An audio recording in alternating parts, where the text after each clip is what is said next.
Okay, picking up from the last video, it is now time for us to, well, start coding. So, part 2. Logan, let's go ahead and jump on over to Visual Studio. Alright, and here's where we've got precision and its current state. Okay, let's go ahead and start out with our screen resolution constants. Alright, let me jump over to the game class, since this is where everything will be taking place. And at the very top of the game class, we're going to create the 2 constants for screen resolution. I'm going to define these as internal constants. Okay. Internal, since if you'll note, the class itself is public, and the resolution isn't really meaningful to any other game, just this one. But I otherwise want the public effect so that other classes have access to this value, because some other classes will need to know the screen dimensions in order to position themselves. That's right. So these are going to be internal constants, and they'll both be integers. And the first is screen width, which we will set to 800. Second, we have the internal, and yep, and there's for spelling. Internal const integer for screen height, and that will be set to 600. Okay. So that's the screen resolution defined. So now we can just jump on out of the constructor and let's go ahead and use them. Right, it would be wise to make sure that we remember to set them, because since the game itself defaults to a size of 800 by 600, we could omit this step. Everything would look like it's working until someday when we decide to change the resolution. And the resolution does in fact change, but then all of our gameplay elements are misaligned. Mm-hmm. So we do want to make sure that we get this set in here. And that is done with graphics.preferred back buffer width being set to the screen width, and graphics.preferred back buffer height being set to the screen height. And that will have any resolution we need accounted for. Okay, now let's go ahead and define our sprite batch. Alright, I'm going to jump in right below the content manager and define a field of type sprite batch, which I will call simply sprite batch. And then we can define the other field that we need, and that's the field for the random object. And this is going to be a static field, and again, we'll get into that, the reason for this being static, here a little later. But this is going to be a static random called random. Okay. Alright, now we can turn around and initialize both of these. Both the sprite batch and the random object will be initialized inside of the initialize method. So I'm going to jump down to the game's initialize, where we can create the sprite batch with sprite batch equals new sprite batch, and we'll give it the graphics device. Then we can turn around and create the random object. So random equals a new random, and there we go. Okay. Now that we have that in place, let's see. Let's go ahead and set up our enumeration for the game state. Alright, let's define the game states for precision. So I'm actually going to jump back up above the game class so we can make our enum for game state. So the game state enum will include things like title, and let me catch the casing there. So we've got title, level change, playing, died, and game over. Those are all valid states for the precision game. Okay. Right. Now let's go ahead and set up that game state field. Right, now we need a field so that the game can always hold a specific state. So I'll jump back into the fields right below where we created the random object, and I'll create a field of type game state, and we'll call this a game state field. Alright, now we can go ahead and initialize it down in initialize to a game state of playing. Right, so that would be this, meaning the game class dot game state equals game state dot playing. Alright, very good. Alright, I think that's everything that we needed to do outside of update and draw, at least at the moment. Let's go ahead and jump down to update. Alright, let's take a look at update and see what things we need to do there. So here is the update method for the game class. Okay. Now the first thing that we want to do is to set up some type of switch statement so that we can divide up the game states and have different things happen as need be. So let's set up the switch. This will be a switch based on this dot game state, so the game's own game state. And inside of here we'll set up all the cases for the different game states. So the first will be a case for our case of game state dot title. What to do at the title screen. Now I'm going to type these one by one before I put any actual code within them. So we have the case for title, and then its following break, and then we'll move on to the next case.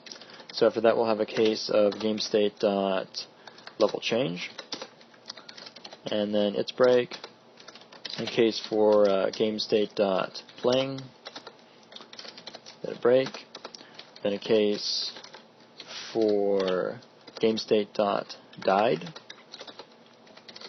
a break, and finally a case for GameState.GameOver, and that will make the last state and its final break.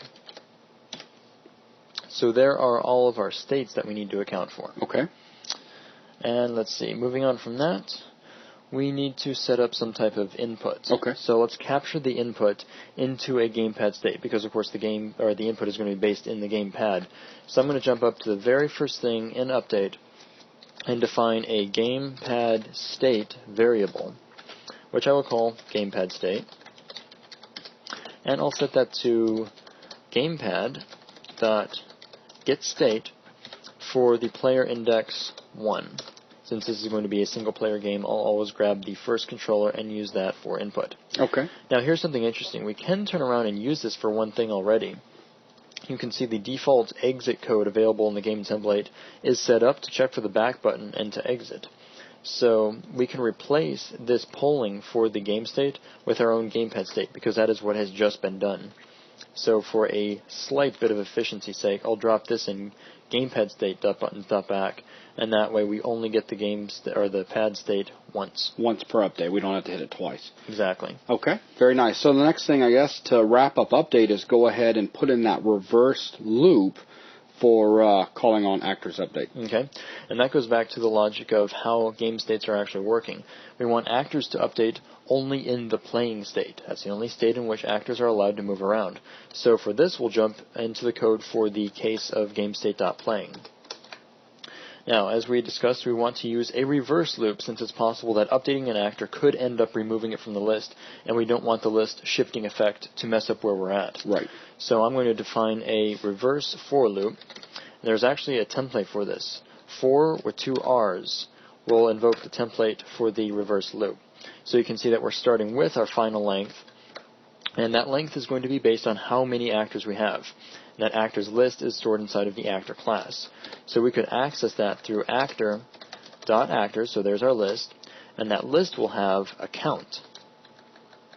So we'll take our index variable and we'll have that be count minus 1, since if we had 3 actors, that's actually going to be actors 0, 1, and 2. Yeah. So that means we would need to start at 2 if we indeed had 3 actors. And the rest of the reverse for loop is set up so that we have I continuing continuing while greater than or equal to 0, and has I decrementing. So that's where we get our ability to walk backwards.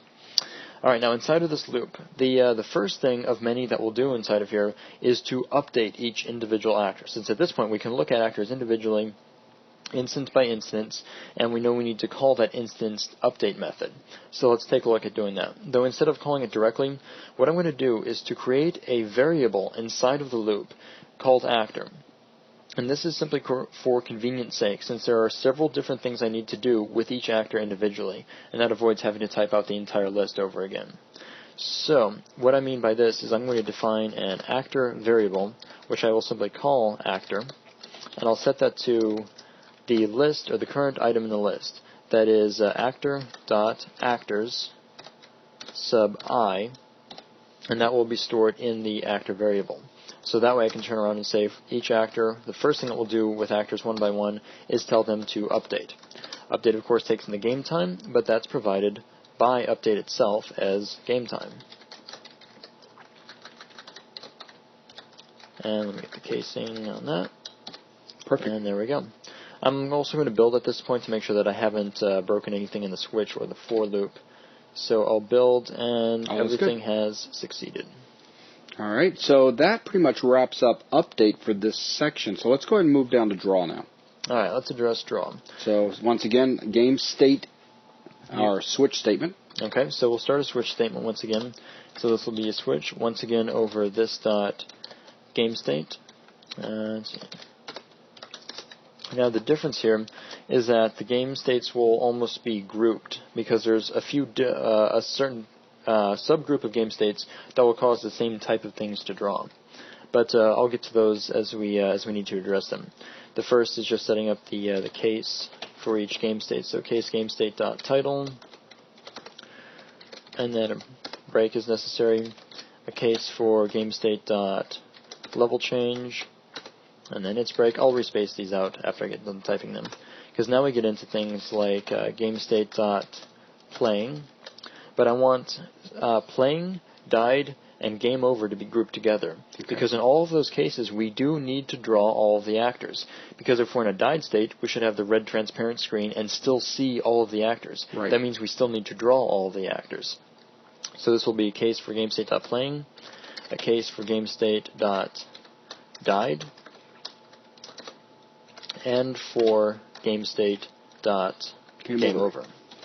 So all of those will be grouped together, have whatever code they need, and then a break. Then, let's see, that should take care of all 5 game states. So let me bring that back up, and let's see. I'm going to respace these just a little bit. And we can pull that back for now. Okay, a little easier to read. Now what we were going to do is go ahead and set up our texture 2D field for the background texture. Alright, so at this point we now have, what the deal is here is we have a place where we can draw the background. We know under all of these cases, as well as the actors, we also have to draw that background texture. Mm-hmm. So right in here we need to put in a call to the sprite batch to get that texture drawn. But of course, before we can draw this background texture, we need a field to hold it loaded here. So that means going all the way back up to the top into our fields. And we're going to jump in right before the graphics device manager and define a section for textures. The first of which will be a texture 2D for the background texture.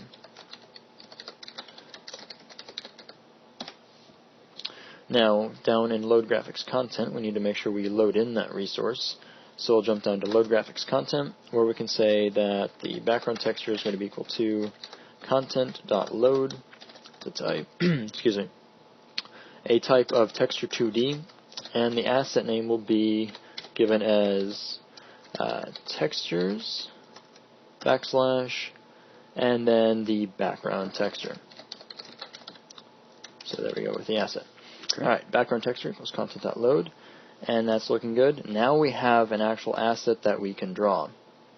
So going down to our drawing section here, now we're going to make a call to the sprite batch. But what would be nice is to have this background texture always auto-fill the entire screen. So even if we change the resolution to something different than the background texture, it'd be nice to have it stretched to fit. And what's nice there is we could just use the destination rectangle draw method of sprite batch. So let's put that in as sprite batch.draw. And it's the first overload that we'll be using in this case, where we draw the background texture into the destination rectangle. Well, here we need to make up a rectangle that would fit the entire screen. So what I'll do is I'll make a new rectangle, and that has an L in there somewhere, where we have 0, 0 for its X and Y, so top left corner of the screen. Now the width and height can be set to the screen width and screen height resolution variables we define. So we'll put in screen width and screen height, both those constants in place. And then finally the color, I'm not going to have a modulation color for this, so I'll set it to color.white. Alright, there. Now we'll do a build, make sure that no errors are induced, and of course we need to make sure that when I'm just looking real quick, did I miss a sprite batch.begin and a sprite batch.end somewhere? Okay, good catch there, because yes, this would very quickly cause it to explode, since that alone should invoke an exception. So that's also another good point. Where to put the begin and end? Because, I mean, it might be tempting to throw them right here, right before the draw. But then what happens when title or level change need to draw something? Sure. What would be more efficient is to put the begin and end outside of the switch statement. Since we know that this is a visual game, something is going to get drawn. Yeah, everything's always being drawn. So let's start out with a call to spritebatch.begin outside of the switch statement. Then allow any draw calls as necessary inside of the switch. And after the switch is where we'll put our call to spritebatch.end. Cool. And there we go. Now I think we're ready to actually test this. I'll build once, and then we'll run. Hey, hey. All so right. Now we've got our background texture in place, and drawing because we had set the game state to playing, and all is working. Excellent. So to wrap things up, what we were going to do is make a final call inside of draw to the actors.drawActorStatic method. Right, because after the background has been laid down, we want to get actor drawing in place. So that is a call to actor, since actor has the static method drawActors. And drawActors is, of course, going to need to take in a sprite batch to accomplish any drawing, so we'll feed the sprite batch over. And at this point, let me actually drop in some comments for each of these sections. So this will be draw background. And this one will be draw actors. So that way, even though we have a switch statement giving a few different layers to draw, we'll keep all of the actual code relatively simple. So very simple steps that need to be accomplished. A background, all actors, and this is why I didn't want to have a loop here. Since we're already a few levels in, we'll just hit the draw actors and go on from there. Okay. Well, Logan, that's everything that we set out to do here in Part 2, and everything builds successfully. So that is going to wrap up this video. Thanks a lot.